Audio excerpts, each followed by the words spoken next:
Mr. Taguba, do you confirm that you're the same Taguba who was convicted for smuggling of shabu? Yes, Your Honor. And do you stand still with the statements that you have given in this judicial affidavit? I believe this is dated August 27, 2024. Ito po ba'y pinaninindigan nyo pa rin? Yes, Your Honor. Yes. Mr. Taguba, please walk us through. Bago po ba kayo na-involve dito sa kasong ito? Nasaan po kayo? Anong ginagawa nyo? Please start with EMT. What is EMT? EMT trading, for Your Honor, is consignee for hire. So, pinagagamit nila yung consignee nila for a royalty fee. So, nakilala ko yung si Irene May Tatad dun sa kanyang kapatid ba niya? Hindi ko na maalala sa kamag-anak niya. Firstly, what does EMT stands for? It's an acronym, right? Yes, Your Honor. What does it stand for? Hindi ko po alam eh. I found names here which appear to be consistent with these initials. If you will confirm, does it stand for Irene, TJ, and Mark? I don't think so, Your Honor. But do you confirm that TJ and Irene used to be your partners? TJ is my broker. I'm not a Your? Yes. We have, hindi po ako broker kasi yun ang binabansag sa akin sa media na ako ay customs broker, nagpakilala akong customs broker. Ang negosyo ko po is talaga tracking. So, si TJ yung broker. Siya po talaga yung sign, siya po yung mas nakakaalam sa proseso sa customs. TJ is the broker, you are the tracker. Yeah. Si Irene po. Si Irene May Tatad naman, siya po yung consignee. Do you work together? Si TJ, kasi ano ko siya eh. Sa kanya ako nag-refer, nagtatanong. Pagka may nagtatanong sa akin na client tungkol sa mga parating nila, tatanong ko sa kanya. Si Irene naman, royalty fee lang talaga siya eh. So pinagamit niya yung kanyang consignee para sa royalty fee. Kada container na darating, meron siyang royalty fee. So who owns this EMT trading? Si Irene May Tatad po. Si Irene. Opo. And then you and TJ just work with them, with her, without necessarily being partners with that EMJ trading, EMT trading. Yes, Your Honor. Tama po. In your affidavit, you made mention about this green lane, yellow lane, and red lane. I believe that in the previous hearings, Mr. Guban already testified on this. And I wish to hear if you have the same concept and information that you will share pertaining to these three lanes: green lane, yellow lane, and red lane. Hindi ko po narinig yung sinabi niya. So, green lane yun, hindi na siya subject for inspection. No physical inspection No physical and no document inspection No as well. document inspection. That is green lane. Yellow lane, kung di po ako nagkakamali, sa ano lang, document lang. Tapos red lane, kailangan ng Wait, physical. for yellow lane, you're exempted from the physical inspection, but you are not exempted from the document inspection. Yes. Okay? Then, from red lane, kailangan na ng physical inspection. And of course, if I am the shipper or the importer, I would want that my shipment be always released through the green lane. Kasi dun mabilis. Walang inspection ng shipment, walang inspection ng document. How do I avail of this green lane? Ako po talaga, hindi ko yung paano talaga makapunta dito sa green lane. Pero nung time ko kasi, yun nga, nagbigay kami ng tama bang? Are you saying, Mark, that you never experienced using this green lane? Halos lahat po nung shipments ko, green lane po. And that is because you submitted to the TARA system. Yes. Tama po ba? Opo. So, ibig sabihin for a time being, lahat ng mga pinaparelease mong shipment, walang physical inspection, walang document inspection, what is the consideration involved? Yun po, may TARA system po sa BOC. And how does TARA system work? So, weekly, magbibigay ka kada container na re-release mo, napaparating mo. Is it per container or per value of what is inside the container? Per container. Per container. Opo. How much per container? Iba-iba po kasi. So, iba-ibang Iba-iba depending on? iba-ibang departamento. So, nakalagay po dito yun. May mga text messages po ako. Mga Yes, screenshots. you Oo. mentioned a lot of offices. Can you please enlighten us on this? Anong mga opisina kailangang magbigay? Tama ba yung tanong ko, Mark? Opo. And So- that is what TARA system is all about? Yes, Your Honor. So, What offices are you referring to here? So, tinitignan ko po itong affidavit ko. Ito lang yung mga naalala ko. IG, ESS, Collector, CIIS. Alam ko na You breakdown mentioned ko in na po. paragraph 15 of your affidavit, MICP, SSPDC, COMSEN, CIIS, CIIS District, IPRD, IG, ESS, ESS District, FED, AOCG, and IAS. If you total the token that you will be giving to all these offices for one container, Mark, magkano yun? May breakdown po kasi ako nito dati. Your At Honor, least the approximate amount. Are you trying to tell us na kada office iba yung amount? yes, Your Honor, iba. I see. But you can at least give us an approximate amount. The total amount that you give for one container to cover all these offices. I believe these are 11 or 12 offices. Matagal na po kasi pero naalala ko po kasi lahat po kasi ng container ko, uniform po yung ano niya eh. Yung Flat rate. binabayad So 170,000 Per container. per container.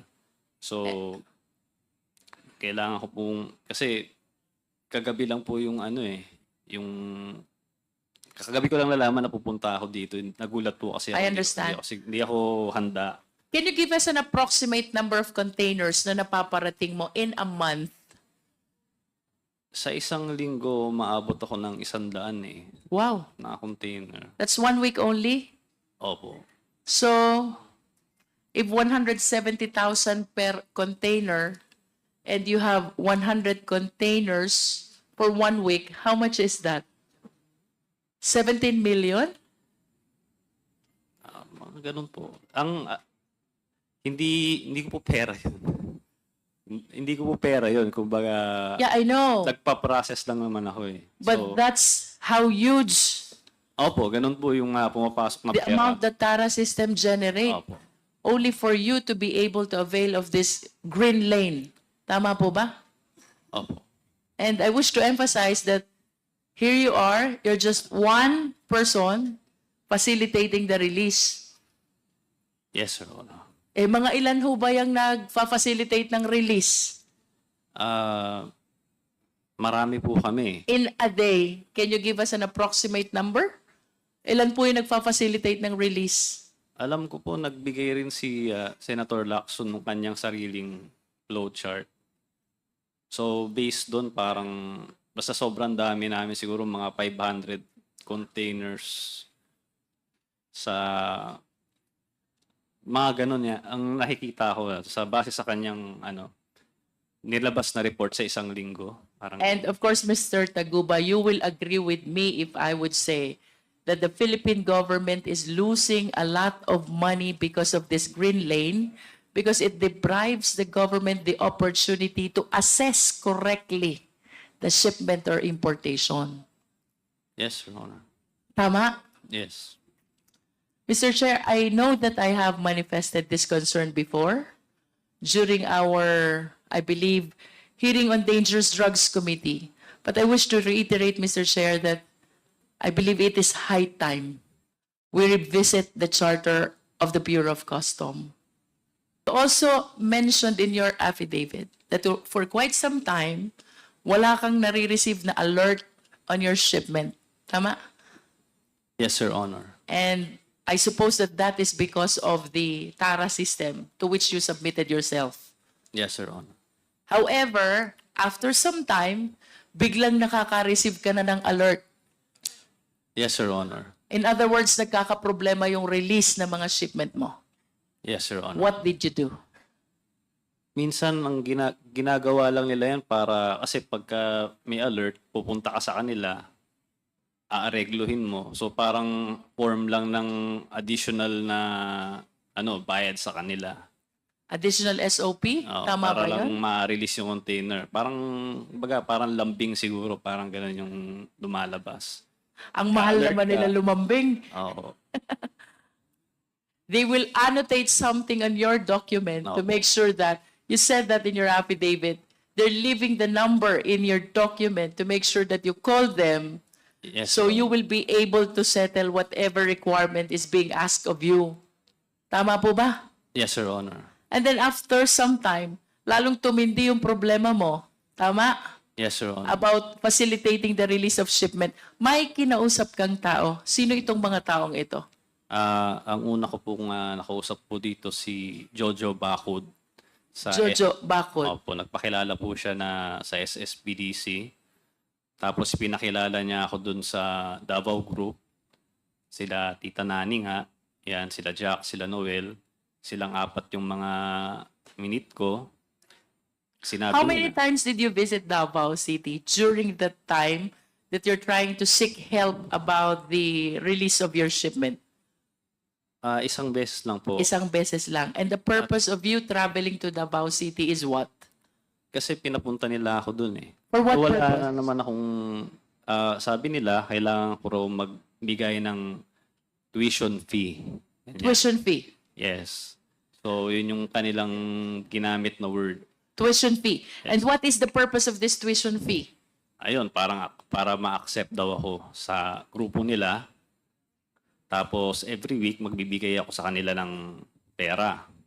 With your admission in this group that you are referring to, what representation did they give you in relation to the challenges that you are experiencing with regards to the release of your shipment? Unang-una, nagbigay ako sa kanila. Nagpunta akong Davao, so binigay ko yung pera kay Small. So, How much is that money? 5 million. 5 million. What is the So- purpose of you giving that 5 million to Small? Yun yung sinabi nila sa akin, ibigay yung 5 million. Susunduin Anong ka dyan ni kapalit? Jack. Anong kapalit ng 5 million na yon? Why are you giving Small 5 million?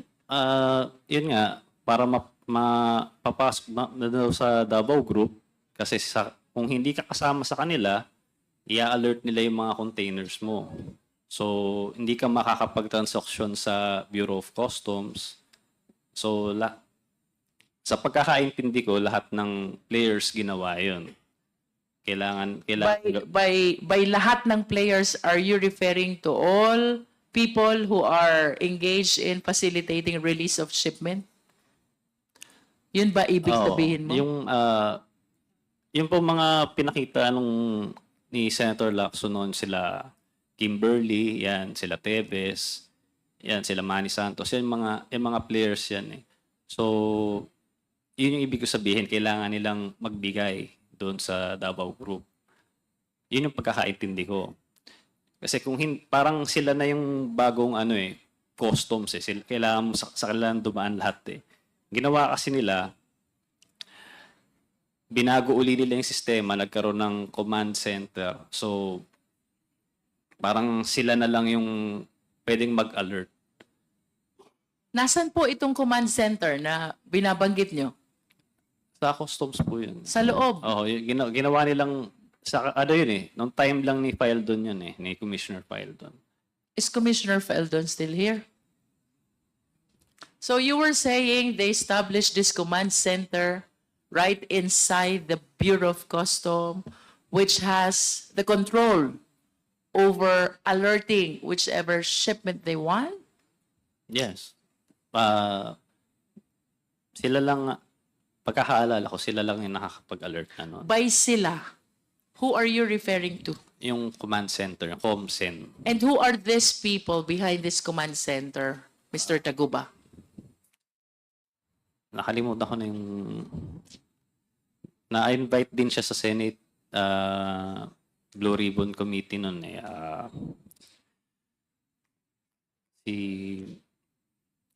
Nakalimutan ko na yung pangalan niya eh. If this is an ordinary person, I suppose that she will not be able to do that without somebody who's a big person behind him. Tama pa po ba? Papasok ka ng Bureau of Custom, magtatayo ka ng command center, and then you will have the control to alert the shipments coming into the port. Tama po ba? Somebody must be behind him. Yes, Your Honor. Pero pagkakaalam ko, sila Commissioner Fildon yung gumawa nun eh. Parang hindi naman siya, parang legal na, sa legal, meron bang ano yun eh. You cannot Sa tell batas, whether it is oo. legal or illegal. Yes. Kasi yung ibang yung mga IG, EG, medyo humina na yung authority nila dahil nga yung command center na lang yung nagko-control ng mga alerts. I see. And after this payment of 5 million to Small, ano pong nangyari na doon sa mga transaction nyo? Sa shipment nyo sa BOC? So, noong una naayos siya, maganda. Nagkaroon uli ng problema. Tapos, ni-refer na naman nila ako, itong sila Tita Nani. Pinakilala naman nila ako doon kay Big Brother. Yun nga, si Allen Kapuyan. Pinakilala, nakamit ko siya. So, yun, pinakilala nila ako sa kanya. Siya na raw ang bagong under ko na naman. So, hindi na rin ako sigurado sa ginagawa nila, pero nung kay Big Brother naman, naayos din yung shipment. Hanggang sa dumating naman yung problema na ito, yung kinakaharap ko ngayong kaso, na nangyaring raid sa Valenzuela. Ayun, doon na po natapos yung... Are you referring to the 6.4, no, the 604 kilogram of shabu? Yes, Your Honor. And that is the reason why you are you convicted already? Convicted? Yes, Your Honor. I see. May we know ilang taon po ba naging sentensya nyo? Sinintensyahan po ako ng life. Oh Lord. Life sentence. And that is equivalent to 20 years and 1 day to 40 years. Tama, Honorable Flores? How old are you, Mr. Taguba? 33 na po. 33. How long have you been in prison? 6 years. 6 years. Ibig sabihin, nag-umpisa ka makulong 27 years old. Yes, Your Honor. Tama. And if we can bring back those days, anong gagawin mo to be able to avoid this very sad fate that you're going through right now? Siguro hindi ko na pinasok sana tong ano. Sana sa iba ka na lang nagtrabaho, ano? Opo. Pero, Is that your honest belief? Sana sa iba ka na lang nagtrabaho. yes. You are so young. Tsaka very unfair yung nangyari talaga sa na-convict ako na ganito. Okay, let us hear you. Why are you saying that this is very unfair? Unang-una, lokohan lang yung kaso nung nag-imbestiga sa NBI, preliminary investigation, lahat po nung dinaanan ng kargamento, kinasuhan. So hanggang sa pinakataas, hanggang sa pinakababa. So ang kaso sa amin is conspiracy. Pero nagawa nila ng paraan na pwedeng conspiracy nga siya pero matatanggal yung mga matataas na tao tulad nila Commissioner Fildon at kami may iwan. So inilaban namin sa korte yun na bakit ganon. Ang naging ano ko nang laman, partisipasyon is nagproseso ng dokumento at may tracking, nideliver dun yung container. So, sabi ng korte, hindi kailangan na alam mo yung laman, no? Kasi mala prohibita. Okay? So, paano naman yung iba? Yung mga shipping lines, lahat-lahat, yung mga examiner. So, nagawa nila ng paraan, parang legal acrobatics, di ba? Na kabilang yung tamaan na dapat hindi. No? So, pero ngayon, nilalabanan pa rin namin sila ng patas. So, Do you have a pending appeal? may apela po kami. It's with the Court of Appeals or the Supreme Court already? Motion po kami ng inhibit. Nung tinamaan po ako, nag-inhibit po kami doon sa judge. Tapos, para ibang judge yung mag-decide ng motion for reconsideration. So it's still with the Court of Origin. Nasa regional trial court pa rin. May Yes, sir. pending motion for reconsideration. Tapos, finailan nyo ng motion for inhibition yung presiding judge. Yes, Your Honor. In other words, you believe that you were not able to get a fair decision. Yes, During the very hearing. unfair. Oo. May we know, Mr. Taguba, who were originally indicted bago na-exclude yung sinasabi mo from the case? How many were you? Ilan kayo yung original na nakahabla? Napakarami po namin eh. Kasi naalala ko noon, no, nasa NBI pa kami, nag-representa doon sa preliminary investigation. Ang dami po namin nagbibigay ng affidavit. Nandoon po sila Commissioner Fildon, nandoon po sila Neil Estrella, Joel Pinawin. So, sabi ko nga, conspiracy, dapat lahat kami acquitted kung lahat. Kung acquit, kung ano naman, kung convict, di dapat convicted kami lahat. Kasi ganun eh, lahat ng dinaanan ng container. So, nagawa nila ng paraan na kami lang ang makasuhan.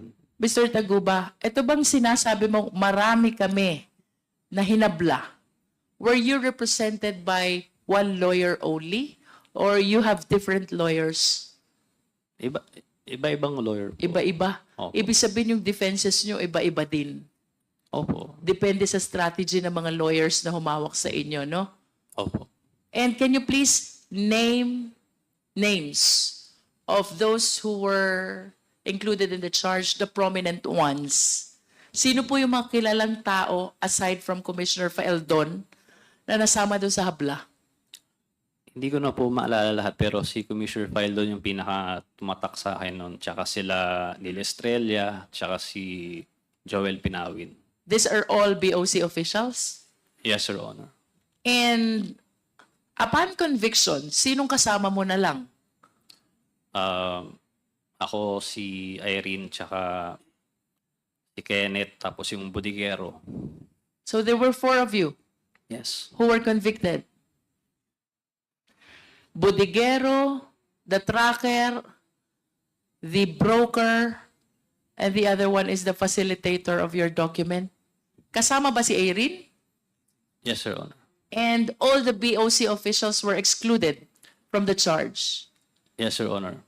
At tsaka, tingin ko yun din yung dahilan. Kaya, siyempre, pag lumalabas sa balita, laging customs broker Mark Taguba. So, sa mga hindi nakakaintindi, Siyempre, pagka narinig mo yung customs, di may tinamaan na tatrabaho sa customs. So, gumagana yung natin, justice system natin. Walang BOC official na nakasama. Wala kahit isa. All of you were private individuals. Yes, Your Honor. Who was able to apprehend this shipment? Sino pong nakahuli nito? Ang nakahuli nito, nakakatawa po kasi yung warehouse po, si Chen Julong, may-ari po noon, wala na po ata sa bansa eh. Kasi hindi po siya nakakulong, hindi po siya nakulong kailanman. Ang nanghuli po nito, sila Neil Estrella, sila Commissioner Fildon, tsaka sila Joel Pinawin. Meron po silang litrato ni Chen Julong na parang body-body lang sila nung nag-raid sila doon. Hindi nila hinuli nung nag-raid sila doon. Yung si Chen Julong. Ang nangyari, tinuro kami kahit wala naman talagang pweba o ebidensya na magtuturo sa akin. So, ako ang nadiin. Sino si Kenneth Dong? Si Kenneth Dong po, yung isa sa kliyente ko po. Siya po yung nag-ano sa akin nung mag-process ng container na yon, MCLU 600-1881. So if Kenneth Dong is the one who approached you to process the release of this container, who is the owner of that container? Siyempre, nung unang pagkakaalam ko po, si Kenneth Dong. Kasi nga, siya yung kausap ko eh. So, nung pumutok na po itong balita, nagkaroon ng raid sa Valenzuela, tsaka ako nalaman na, ayun nga, ang dami po lang layer. So, si Chen Julong, tapos may Manili pa, tapos kung ano-ano pa eh. So, hindi ko alam talaga kung sinong may-ari nung container. Sinasabi niya si Manili. Si Manili naman may ibang tinuturo. Hindi ko alam kung kanino talaga yung container, ma'am. But you were saying that the shipment was seized during the time that it was already in the warehouse. Yes, Your Honor. Who owns the warehouse? Si Chen Julong.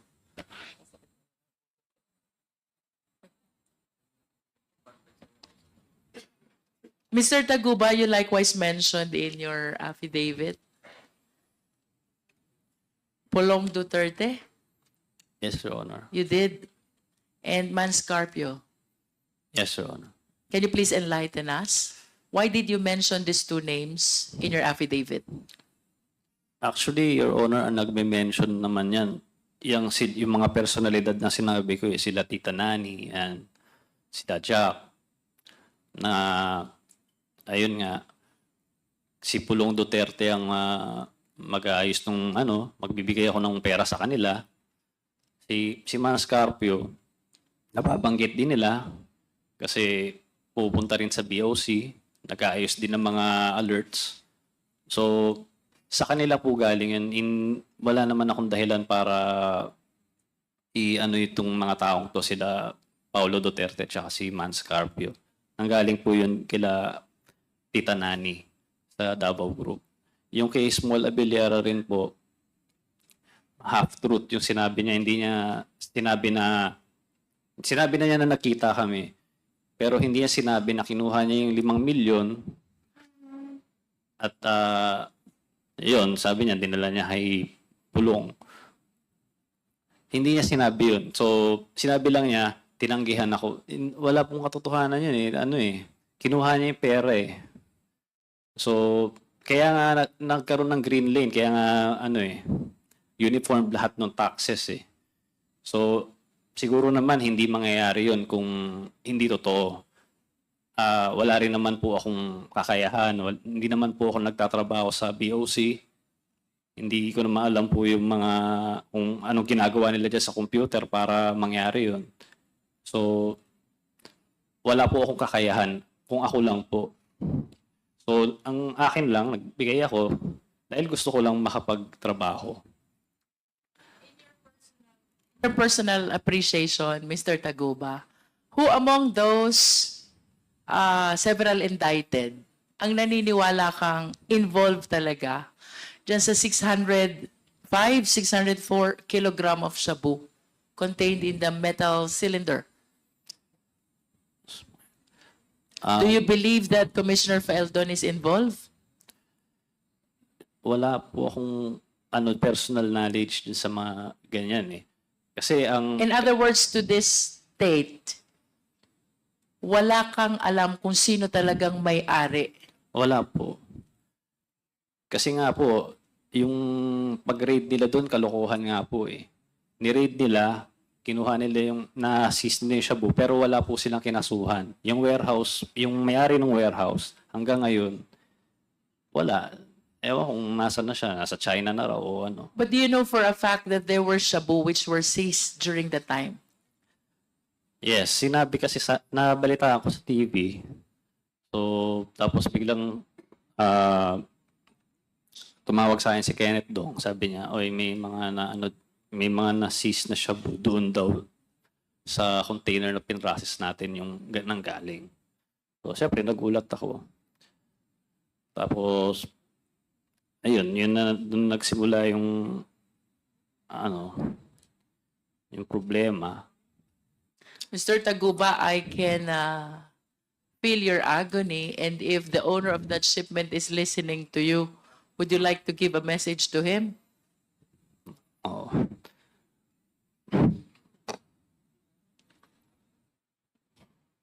Kahit hindi natin alam kung sino ang may-ari niyan to this date,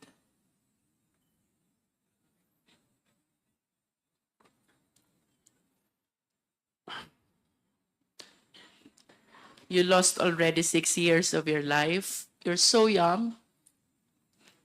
You haven't lived your life to the fullest, and yet you are in that situation.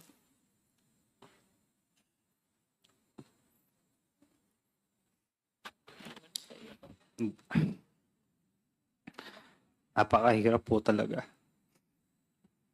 Kasi tingin ng mga tao sa akin, drug lord ako.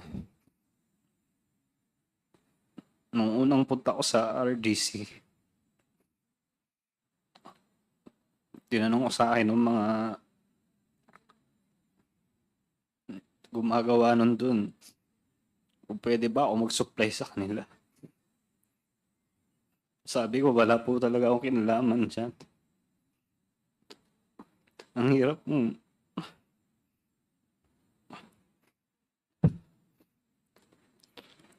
Buti sana kung ginawa ko talaga eh. Ang hirap po talaga. Kung meron man akong kasalanan, yun po yung sa TARA system. Totoo naman po lahat yun. Nagsabit po ako sa simula pa lang ng Senate hearing. Nag-cooperate na ako.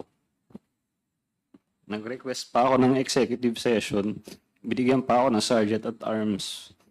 Yung mga nilabas si Senator Lacson noon, hindi ko naman po kilala si Senator Lacson eh. Sarili niyang investigasyon yun eh. Mga nilabas siyang flowchart. Yun lang naman ang kasalanan ko. Di kasuhan nila ako tungkol doon. Pero hindi ako kailanman nagkaroon ng kahit anong kaso tungkol sa bribery. Kahit perjury nga lang, hindi nila ginawa eh. Siguro dahil takot sila. Palibasa, pinagte-text nila ako eh. Lahat ng text ko, binigay ko sa Senator Lacson. Pina-forensics pa niya sa Camp Crame. Meron pa akong certificate doon. Pero yung shabu, hindi ko po talaga ginawa yan. Hindi ko po gagawin yan kailanman. Mark, you mentioned in your affidavit that you applied to become a state witness. When was this? Nung na-mention ko po kasi si Pulong, dati, credible witness pa po ako eh. Para sa kanila. Bago-bago pa siya na-mention. So, nung na-mention ko siya, sa hindi inaasahang pagkakataon dahil sa Congress yun, bata pa po ako at sabi nyo nga, hindi ko naman alam i-handle yung situation na yun. So, nabanggit ko siya. lahat ng pangaharas ginawa nila sa akin. Tinanggalan pa ako ni Senator Gordo ng Sergeant at Arms. Pagkatapos kong pagtuturo lahat ng mga taga-BOC na tumatanggap ng tara sa akin. So parang pinabayaan na niya ako para mamatay. So nag-request ako kay Attorney Fortune na pakisabi na lang na mag-press conference na humihingi ako ng tawad kay Vice Mayor noon na Pulong Duterte. So, pagkatapos nun, so yun yung parang tingin ng tao na nag-recant ako, hindi nila alam yung totoong nangyari na grabe yung pangharas sa amin. Pati nanay ko, balak nilang patayin. So, the day after yata nun, tumawag hindi ako nagkakamali, kinontak niya si Attorney Raymond Fortune, kinontak ni Senator Lacson para pumunta sa opisina niya sa BGC. Tapos nung nandun kami, tinanong niya ako bakit ginawa ko yun. Sinabi ko nga dahil puro nga mga death threat yung natatanggap ko. So, tapos tinanggalan pa ako Sergeant at Arms. Sabi niya sa akin, tutulungan niya mabalik yung Sergeant at Arms ko. At baka pwede rin mailagay akong state witness. So, naibalik yung Sergeant at Arms ko nun. Pero yung state witness, hinarang ni Senator Gordon. Kaya, ngayon, walang nakasuhan na customs, ako lang ang nakasuhan. Ang kinonvict nila sa akin na kaso itong drugs na to, na wala talaga akong kinalaman. Yung mga bagay na may mga ebidensya, yung ginawa namin ng presentation ni Senator Lacson noon, yun yung mga taong walang kaso. Mga na-promote pa, narinig ko kay, dito, kay Jimmy. So, ganun yung naging justice dito sa Pilipinas. Ayun yung nangyari sa amin. Is it not that the reason why your application for state witness was denied is because you recanted your statement against Pulong Duterte and Mans Carpio? Mr. Chair? Mr. Chairman, just an interjection, just full disclosure. Mr. Mark Taguba is a witness, one of the witnesses in my illegal drug smuggling case against Mr. Pulong Duterte and Small Abillera and the others. And right now, Where is that pending, Senator? it's pending with the DOJ. It's still pending. It's due for preliminary investigation yet. Yes, ma'am. And as for his status as for the inclusion in the witness protection program, it's also pending, Mr. Chairman, and right now, I got word from his lawyer that he is receiving threats right now from some people involved in the case, and that's why I'm going to plead on his behalf that he would be temporarily transferred into the detention facility of the House of Representatives, just so we can protect him, Mr. Chairman. Mr. Chairman. Anyway, Mr. Chairman, the manifestation of former Senator Trillanes with regards to the request, no, I also personally talked to Mark Taguba just a few minutes ago. Mr. Chairman, we will just discuss it on the admin matters. Thank you, Mr. Chairman. Liwanagin ko lang, Mr. Chair. Of course, you testified before the Senate, no? Where you implicated Pulong Duterte and Mans Carpio. That is your first testimony. In first testimony po sa Senate, Yeah. Tama ba? That is your first testimony. Ang first testimony ko po sa Senate, yung TARA system po. Yeah, but when did you start implicating Pulong Duterte and Manscarpio? Sa Congress na po yun. Congressional hearing po. Oh, so there was an investigation also with the HOR. Yes. Okay. And then, after experiencing all those harassments that you mentioned, you recanted what you said before the House of Representatives. Yes, Your Honor. Tama. So this will be your third. Third, And as far as the implication of Pulong Duterte and Manscarpio are concerned, this is your third testimony. Your Honor, as far as I'm concerned, wala naman nagbago dito sa sinabi ko dito. Sa Yeah. iba. But there, you mentioned having recanted what you said in the first investigation because you're experiencing already a lot of harassments. Tama ba yun?